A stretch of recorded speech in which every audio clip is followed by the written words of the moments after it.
Hello friends, very good morning. Welcome to the Hindu editorial analysis. ఈ రోజు మనం handle చేయబోయే ఎడిటోరియల్ డేటా ప్రొటెక్షన్ లా కి సంబంధించింది. an extremely important article. మీకు యూపీఎస్సీ పాయింట్ ఆఫ్ వ్యూలో చాలా ఉపయోగపడే ఆర్టికల్.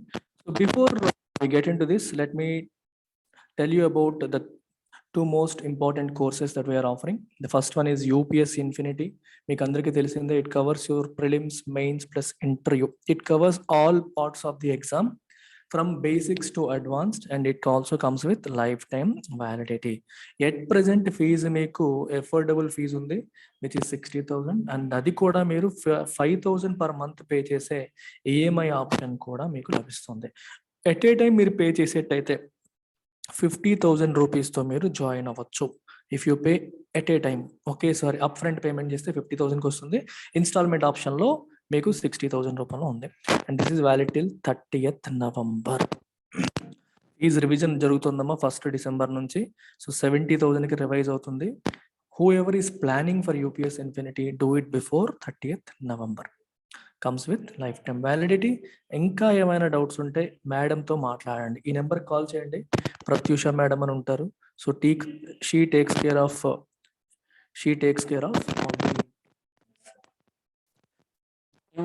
ప్రతి కూడా ఆప్షనల్స్ కూడా ప్రిపేర్ అవుతారు. And the beauty of our institute,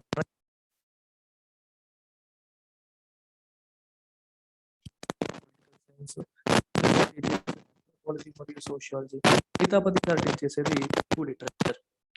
so fees కూడా మీకు కేవలం 20,000తో స్టార్ట్ అవుతుంది. If you're going for recorded mode. లేదు లైవ్ అండ్ రికార్డెడ్ రెండు కావాలి, మాకు లైవ్ క్లాస్ అటెండ్ అవుతామంటే ఫీ 25,000 మాత్రమే.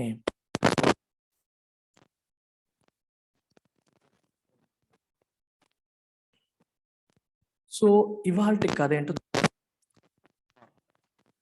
ఫాలింగ్ షార్ట్ అంటే అర్థం ఏంటి? ఒక పర్టికులర్ స్టాండర్డ్ మనం ఎక్స్పెక్ట్ చేస్తున్నాం, ఆ స్టాండర్డ్కి రీచ్ అవ్వలేదు, దగ్గరకు వచ్చి ఆగిపోయింది అనేటప్పుడు మనం ఫాలింగ్ షార్ట్ అని అంటాం. స్టాండర్డ్ కావచ్చు, ఎక్స్పెక్టేషన్ కావచ్చు. మనం క్రికెట్లో చూడండి, the team has fallen short of the expectations. Fans చాలా ఎక్కువ ఎక్స్పెక్ట్ చేశారు, టీం ఆడలేదు. Cinema, the movie has fallen short of expectations. Movie బాగుండొచ్చు,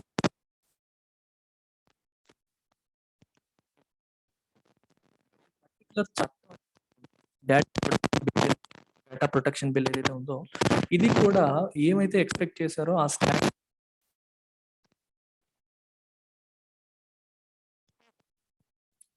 joint parliamentary committee. So you need to understand this concept. Parliamentary committees అనేది మనకి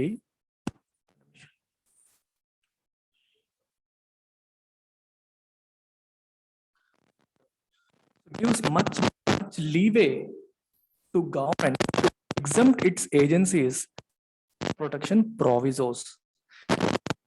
Provisos అంటే provisions యొక్క అది.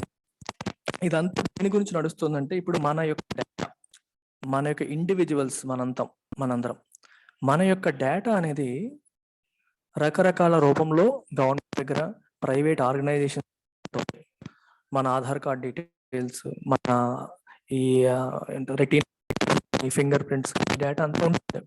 So it is important.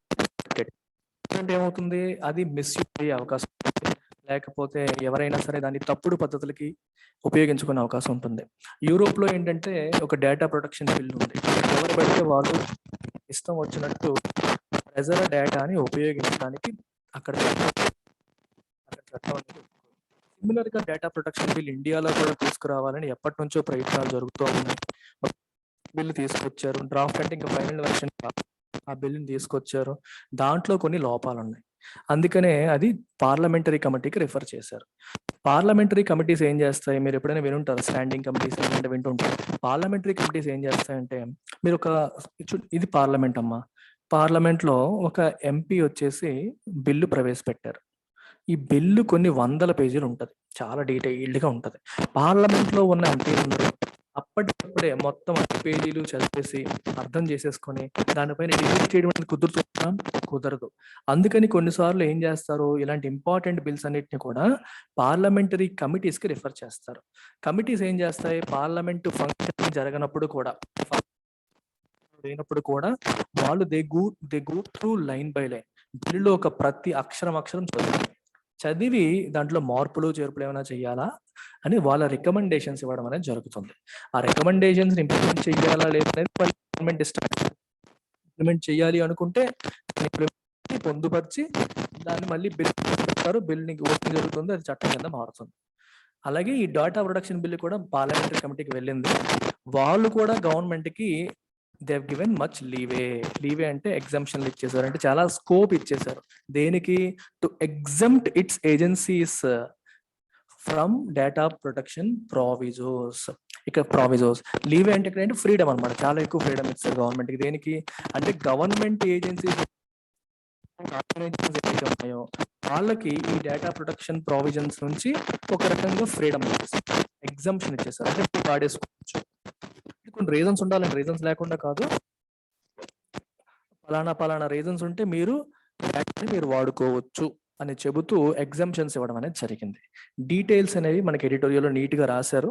Let's go through them one by one. It has been more than 3 years since a draft bill on the personal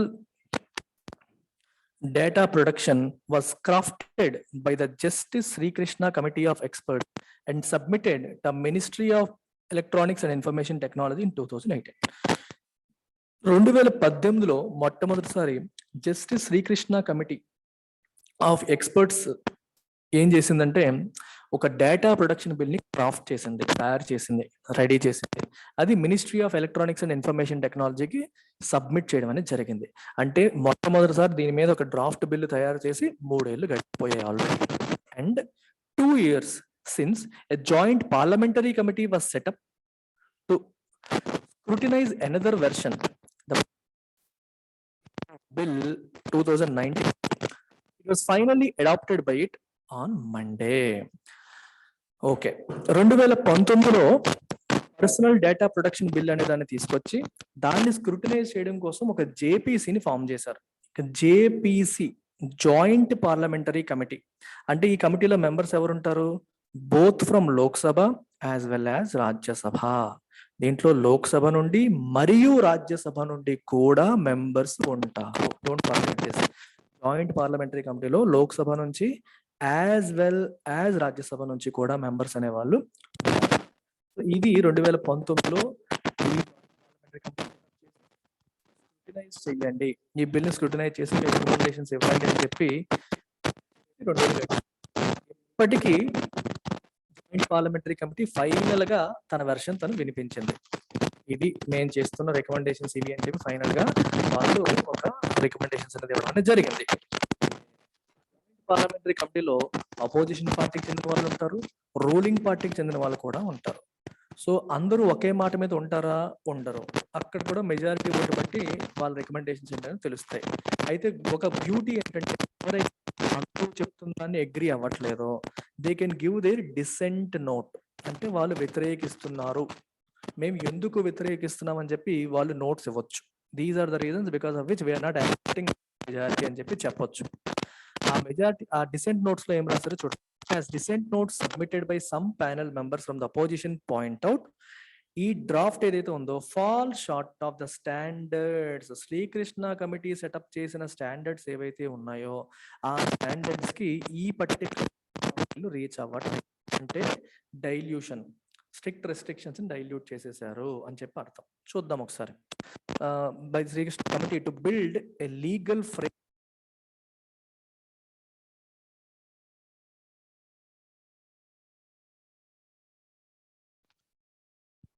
విన్నాం స్వామి versus నేను చాలా famous case, Aadhaar case అని అంటారు దీన్ని. రైట్ టు ప్రైవసీ కూడా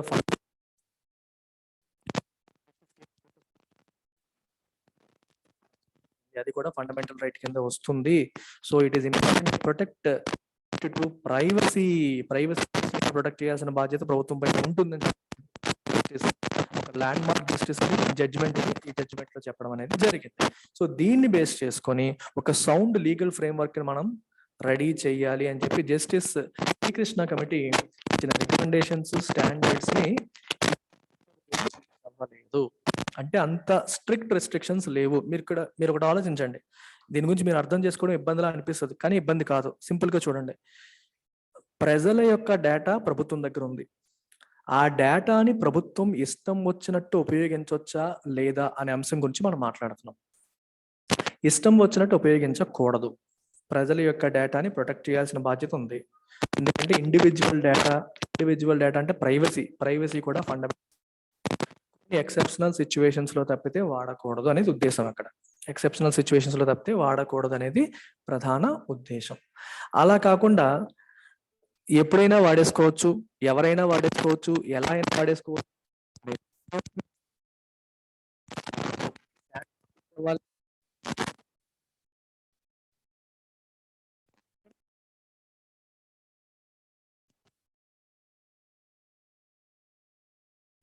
ఏంటి అని డైవర్జ్ అవడం. కన్వర్జ్ అంటే ఇద్దరు ఒక దగ్గరికి రావడాన్ని కన్వర్జ్ అంటాం. నదులు డైవర్జ్ అవుతాయి, కన్వర్జ్ అవుతాయని చదువుతాం కదా, అలాగనమాట. ఈ కీ డైవర్జెన్సెస్ అనేవి ఎక్కడొచ్చాయి? శ్రీకృష్ణ కమిటీ ఏం చెప్తోంది ఒకవైపు, ఈ పర్టికులర్ జేపీసీ ఏం చెప్తోంది ఇంకోవైపు. ఈ రెండింటికి డైవర్జెన్స్ ఎక్కడొచ్చాయి అంటే are in the selection of chairperson selection లో, అలాగే members of the data protection authority which shall protect the interest of data principals and the leeway provided to the government to exempt its agencies from the application of act. ఈ act లో justice Srikrishna committee చెప్పిందని వీళ్ళు follow అవ్వట్లేదు. Srikrishna committee ఒకటి చెప్పింది, వీళ్ళు ఇంకోటి చేస్తున్నారు. ఏ విషయాలు చూడండి ఒకసారి. చైర్పర్సన్ మరియు మెంబర్స్ ని అపాయింట్ చేసే విషయంలో, అంటే డేటా ప్రొటెక్షన్ అథారిటీ అనేది ఫామ్ చేస్తారు. దీని యొక్క పర్పస్ ఏంటి? It shall protect the interest of data principals. Data principals అంటే ఒరిజినల్ ఓనర్స్ ఆఫ్ డేటా. ఎవరిదైతే డేటా చేయాలని చట్టంలో రాశారు. ఈ అథారిటీ యొక్క చైర్పర్సన్ మరియు మెంబర్స్ ని సెలెక్ట్ చేసే విధానంలో, సెలెక్ట్ చేసే ప్రొసీజర్ లో శ్రీకృష్ణ కమిటీ ఒకటి చెప్పింది, వీళ్ళు ఇంకొకటి చేస్తున్నారు. ఇద్దరు ఒక మాట మీద లేరు. అలాగే రెండో ఆస్పెక్ట్ ఎక్కడ డైవర్జెన్స్ వచ్చిందంటే, యూనియన్ గవర్నమెంట్ కి ఇచ్చిన ఫ్రీడమ్. లీవ్ అంటే ఫ్రీడమ్.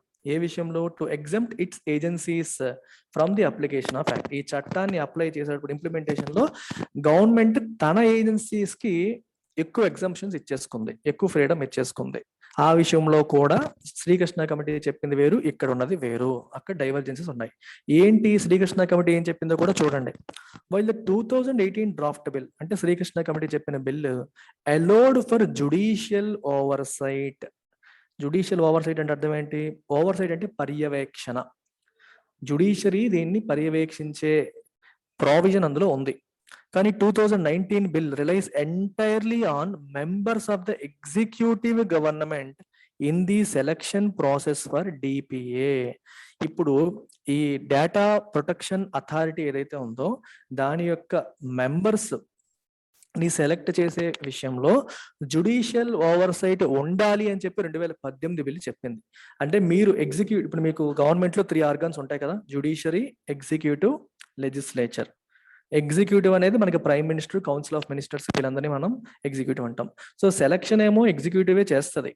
అయితే జుడిషియరీ ఓవర్సైట్ అనేది ఉండాలి, అంటే జుడిషియరీ పర్యవేక్షణలో జరగాలి అని 2018 బిల్ చెప్తే, వీళ్ళు ఏం చెప్పారంటే జుడిషియరీ ఓవర్సైట్ ని తీసేసి ఓన్లీ ఎగ్జిక్యూటివ్ మాత్రమే సెలక్షన్ చేస్తుంది, జుడిషియరీకి సంబంధం లేదన్నట్టుగా 2019 బిల్లో మార్పు చేసేశారు. ఓకే, అది ఇక్కడ రాశారు. In contrast to the 2018 bill that allowed for exemptions to be granted to state institutions for acquiring informed consent from data principals or to process data in the case of matters relating only to security of the state, and also called for a law to provide for parliamentary oversight and judicial approval of non-consensual access to personal data. The 2019 bill adds public order as reason to exempt any agency of the government from the act, besides only providing for those reasons to be recorded in writing. Okay, చాలా చాలా important aspect ఇది. So కేర్ఫుల్గా ఇక్కడ observe చేయండి. మామూలుగా మీకు ఇది government, ఇది ప్రిన్సిపల్స్ ఆఫ్ డేటా, అంటే డేటా యొక్క owners, original owners of the data అనుకోండి. గవర్నమెంట్ ఈ డేటాని ఉపయోగించాలి అంటే వాళ్ళు ఏం చేయాలి? కన్సెంట్ తీసుకోవాలి. కన్సెంట్ అంటే వాళ్ళ అప్రూవల్ అనేది తీసుకోవాలి. ఇన్ఫార్మ్డ్ కన్సెంట్ తీసుకోవాలి.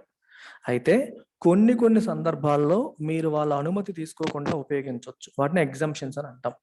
ఆ ఎగ్జంప్షన్స్ విషయంలో 2018 బిల్ ఏం చెప్పిందంటే సెక్యూరిటీ ఆఫ్ స్టేట్, దేశ భద్రతకి సంబంధించిన అప్రూవల్ తీసుకోకుండా, కన్సెంట్ తీసుకోకుండా డేటాను ఉపయోగించవచ్చు అని చెప్పి 2018 బిల్లో రాశారు. ఇప్పుడు ఏం చేశారంటే సెక్యూరిటీ ఆఫ్ స్టేట్ తో పాటు ఇంకొకటి యాడ్ చేశారు. ఏంటది? పబ్లిక్ ఆర్డర్ కూడా. సెక్యూరిటీ ఆఫ్ స్టేట్ తో పాటు పబ్లిక్ ఆర్డర్ ని కూడా యాడ్ చేశారు. Security of state to deal with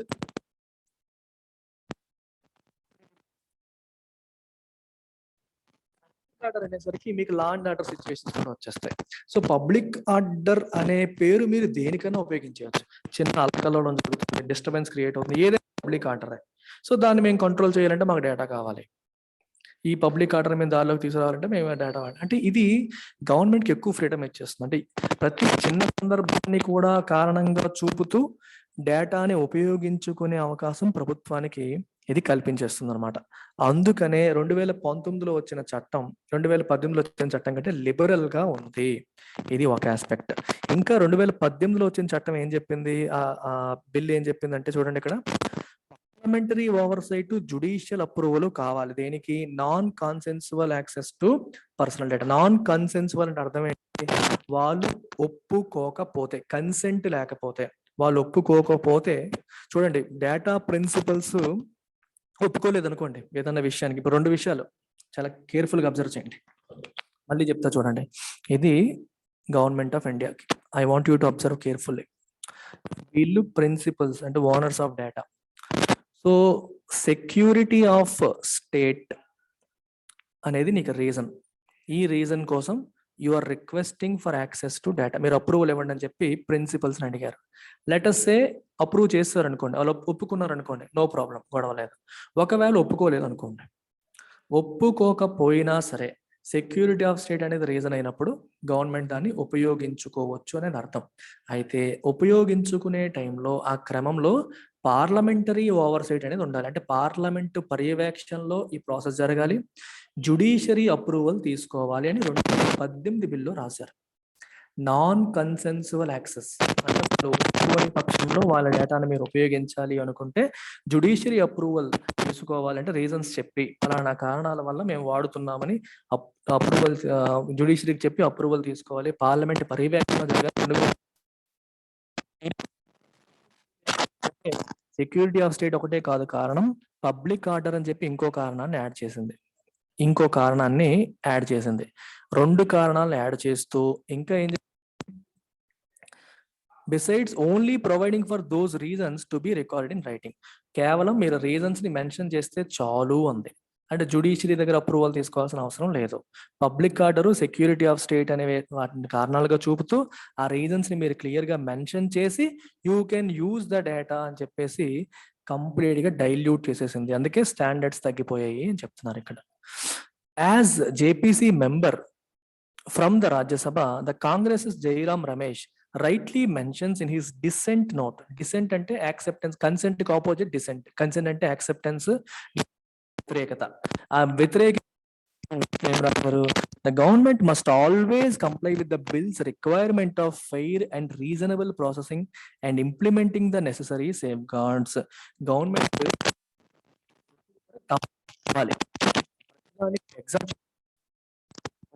కాదు, బిల్ యొక్క రిక్వైర్మెంట్ ఏంటి? మీరు ఒక డేటాని ప్రాసెస్ చేయాలి, యాక్సెస్ అంటే సహేతుకమైన కారణం ఉండాలి, రీజన్స్ అనేవి అండ్ సేఫ్ గార్డ్స్ అనేవి ఏవైతే ఉన్నాయో వాటిని మనం గౌరవించాలి. రైట్, స్ట్రాంగ్ రీజన్స్ ఉంటే మీరు క్లియర్ గా వాటిని మెన్షన్ చేసి అప్రూవల్ తీసుకొని మాత్రమే డేటా ప్రాసెసింగ్ చేయాలి అనేది బిల్ చెప్తుంది. బట్ గవర్నమెంట్ ఏమో అది ఫాలో అవ్వడం, మేము ఎక్కువ ఎగ్జంప్షన్స్ తీసుకుందాం అనుకుంటుంది. Requires that the exemptions granted in writing should at least be tabled in both houses of parliament, but that was not accepted by the JPC. మీకు అర్థమైందా? ఏవైతే మీరు ఇన్ రైటింగ్ ఇచ్చారు, ఇన్ రైటింగ్ అంటే కారణాల వల్ల మేము ఎగ్జంప్షన్ తీసుకుంటున్నాము ఈడీ తీసుకో, any government agency if it wants to access a particular data and అది సెక్యూరిటీ ఆఫ్ స్టేట్ కానీ పబ్లిక్ ఆర్డర్కి సంబంధించిన అంశం అయితే ఎగ్జామ్షన్ గవర్నమెంట్ ఇచ్చేస్తుంది, కారణాలు మెన్షన్ చేసి ఇచ్చేస్తుంది. కానీ వీళ్ళు ఏమంటున్నారు, మీరు ఇవ్వండి కాదనట్లేదు, అట్లీస్ట్ ఆ ఎగ్జామ్షన్స్ ని మీరు పార్లమెంట్ ప్రవేశపెట్టండి, let there be a discussion. అప్పుడు పార్లమెంట్ ఓవర్ సైట్ డిస్కషన్ జరగాలి అనే కండిషన్ ఉంటే పలానా మీరు చెప్తారు. సో ప్రజలందరికీ తెలుస్తుంది, జుడిషియల్ అప్రూవల్ లేకపోయినా సరే కనీసం పార్లమెంటరీ ఓవర్ సైట్ అయినా ఉంది కూడా జేపీసీ ఒప్పుకోలేదు. His note also points out to the dangers of exemption on the grounds of public order. Public order అనేది కారణం కింద చూపుతూ ఎగ్జామ్షన్స్ ఇవ్వడానికి కోసం అతను రాసిన నోట్ ఏదైతే ఉందో డిసెంట్ నోట్ అనేది యాక్సెప్ట్ చేయలేదు, అది మంచిది కాదు, దానివల్ల డేంజర్స్ ఉన్నాయని చెప్పి it has pointed out to the dangers. As it is susceptible to misuse and not limited to security of the state, which is recognized by other data regulations such as Europe's General Data Protection Regulation as a viable reason for exemption. మనం చట్టం చేసినట్టు ప్రపంచవ్యాప్తంగా ఎలాంటి అంశాలు ఎటువంటి చట్టాలు ఉన్నాయని చూడాలి.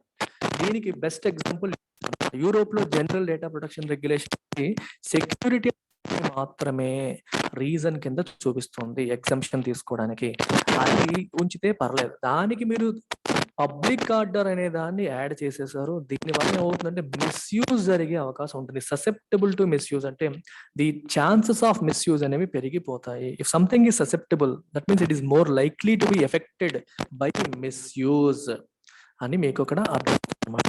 ఇది మీకు చెప్పాను, పబ్లిక్ ఆర్డర్ ని దేనికన్నా చిన్నదాన్ని కూడా పబ్లిక్ ఆర్డర్ ఇష్యూ అని చెప్పి మనం దాన్ని రీజన్ కింద వాడేసి గవర్నమెంట్ చేయొచ్చు, అంటే డేటాను వాడేసుకోవచ్చు.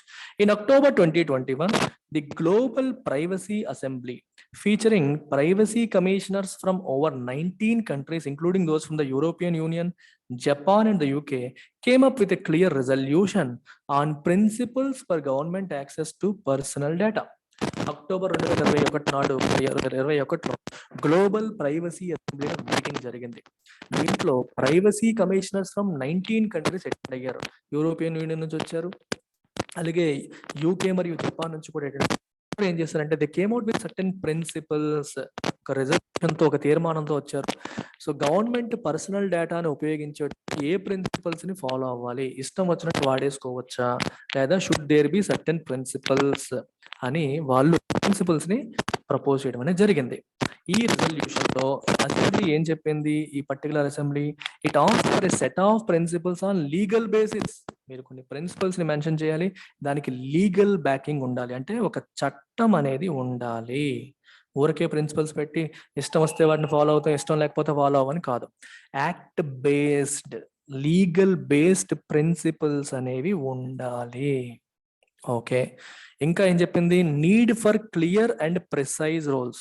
మీరు ఏవైతే రూల్స్ రాస్తారో దే షుడ్ బి క్లియర్ అంటే ఈజీలీ అండర్స్టూడ్, ప్రిసైజ్ అంటే సింపుల్ గా షార్ట్ గా ఉండాలి, పేజీలు నింపేయకూడదు, ప్రిసైజ్ గా షార్ట్ అండ్ సింపుల్ గా క్లియర్ గా ఉండే రూల్స్ ని మీరు తయారు చేయాలి. ఇంకా proportionality and transparency.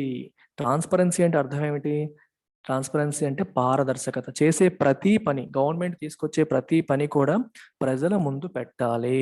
Transparent governance అంటే ఈ చట్టంలో మీరు మార్పులు చేసిన చట్టాన్ని ఇంప్లిమెంట్ చేసే ప్రతి పనిని కూడా ప్రజల ముందు పెట్టాలి. అంటే ఫర్ ఎగ్జాంపుల్ ఒక particular government agency like CBI, enforcement directorate, any other ఏజెన్సీకి మీరు అనుమతి ఇచ్చారు అంటే ఎందుకు అనుమతి ఇచ్చారు అని ఇన్ రైటింగ్ మెన్షన్ చేసి you have to put it on the website, government websites లో పెట్టాలి. అప్పుడు ట్రాన్స్పరెన్సీ, ప్రజలకు తెలుస్తుంది ఎందుకు చేస్తున్నారని.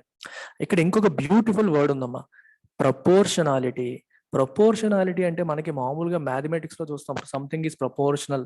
చూడండి, టైమ్ స్పీడ్ లేదా time distance, time is directly proportional to distance అంటాం. అంటే ఎక్కువ టైం ట్రావెల్ చేస్తే ఎక్కువ డిస్టెన్స్ కవర్ చేస్తాం అనేది మనం మ్యాథమెటిక్స్ లో చదువుకుంటాం. కానీ ఇక్కడ ప్రపోర్షనాలిటీ అంటే మీనింగ్ ఏంటంటే, చూడండి ఇక్కడ you are giving exemption, careful గా అబ్జర్వ్ చేయండి, you are giving exemption from rules. Rules నుండి ఎగ్జంప్షన్ ఇస్తున్నాం అంటే అర్థం ఏంటి, ఒక ఇండివిజువల్ యొక్క రైట్, ఫండమెంటల్ రైట్, ఎందుకంటే right to privacy right to privacy అనేది ఫండమెంటల్ రైట్ అని చెప్పి చెప్తున్నాం. ఈ ఫండమెంటల్ రైట్ ఎక్సర్సైజ్ చేయనీయకుండా గవర్నమెంట్ ఎగ్జంప్షన్ తీసుకుంటోంది. అంటే we are violating his right. Simple గా చెప్పాలంటే వైలేటింగ్ హిజ్ రైట్. అయితే వైలేట్ చేయడానికి అవకాశం ఉందా అంటే ఉంది. కొన్ని కారణాలు. ఏంటి కారణాలు? Security of state, public order.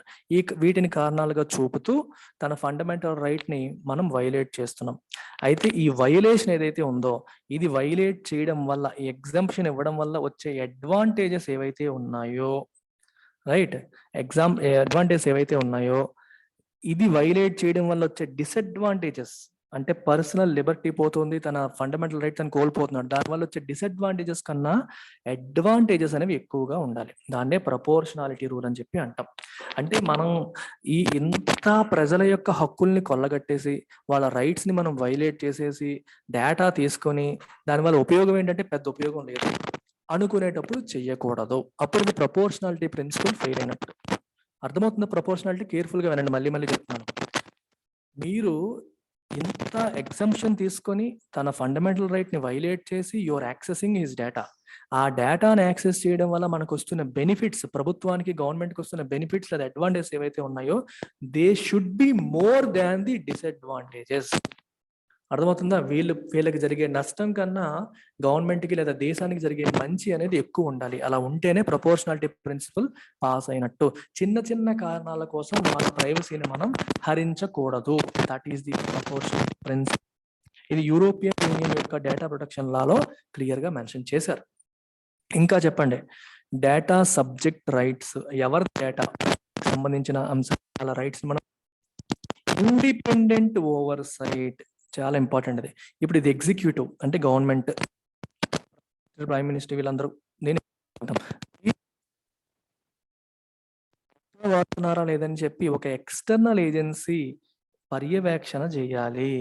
ఆ ఎక్స్టర్నల్ ఏజెన్సీ ఐడియల్ గా జ్యుడిషియరీ అయితే బెటర్. జ్యుడిషియరీ కానీ పార్లమెంటరీ ఓవర్ సైట్ కానీ ఉండాలి. అది లేకుండా ఎగ్జిక్యూటివ్ చేతిలోనే పవర్స్ అన్ని ఉండడం కరెక్ట్ కాదని కూడా అందులో క్లియర్ గా మెన్షన్ చేశారు. And effective remedies and redress to the individuals affected. దీనివల్ల ఎవరైతే నష్టపోతున్నారో వాళ్ళకి రెమెడీస్ ని మనం ప్రొవైడ్ చేయాలి. రెమెడీస్ ని ప్రొవైడ్ చేయాలి. వాళ్ళు మన డేటా ప్రొటెక్షన్ అథారిటీకి వచ్చి కంప్లైంట్ చేసేటప్పుడు వాళ్ళకి మనం ఏ రకంగా రెమెడీస్ ప్రొవైడ్ చేస్తున్న విషయంలో హైయర్ ప్రాసెస్ ఉండాలి. ఇవన్నీ కూడా ఎవరు చెప్పారు? గ్లోబల్ అసెంబ్లీ చెప్పింది. ది గ్లోబల్ ప్రైవసీ అసెంబ్లీ అనేది చెప్పడం జరిగింది. As the JPC's adoption of the draft bill and the dissent notes appended to its, ఈ డ్రాఫ్ట్ బిల్ ని అడాప్ట్ చేసేసింది అంటే ఇప్పుడు ఓకే చేసేసింది. డిసెంట్ నోట్ కి అపెండ్ చేశారు. ఆబ్వియస్ గా ఒక బిల్, మీకు సుప్రీంకోర్టులో జడ్జిమెంట్స్ కూడా అంతే. ముగ్గురు జడ్జిలు కలిపి తీర్పు ఇచ్చారు అనుకోండి, ఇద్దరు ఒకటంటారు, ఒక ఆయన ఆపోజిట్ కి వెళ్ళాడు అనుకోండి, 2-1 మెజారిటీతో తీర్పు వస్తుంది. కానీ ఆపోజిట్ గా ఉన్న వ్యక్తి కూడా ఆయన డిసెంట్ నోట్ లో ఏం రాశారో కూడా మెన్షన్ చేస్తారు దాంట్లో. అది కంప్లీట్ గా ఇగ్నోర్ చేయరు. ఎవరైతే ఈ చట్టాన్ని వ్యతిరేకించారో, ఈ జడ్జిమెంట్ ని వ్యతిరేకించారో వాళ్ళు ఏమన్నారనేది కూడా చివర్లో యాడ్ చేస్తారు. ఇక్కడ కూడా డిసెంట్ నోట్స్ అనేది ఈ డ్రాఫ్ట్ బిల్ కి యాడ్ చేశారు. సో దీని ప్రకారం మనం చూస్తే మనకి ఏం తెలుస్తుంది? It has fallen short of the standards ని రీచ్ అవ్వలేదు. Okay, standards protecting the privacy rights of the individuals against blanket misuse by state. Government ఒకేసారి అంటే గంపగొత్తగా అంటాం తెలుగులో, బ్లాంకెట్ మిస్యూజ్, గంపగొత్తగా వీళ్ళ యొక్క డేటా అంతా వాడేసుకోకుండా ప్రొటెక్ట్ చేయడం కోసం తీసుకొస్తున్న అవసరమైన స్టాండర్డ్స్ ఈ బిల్లులో లేవు.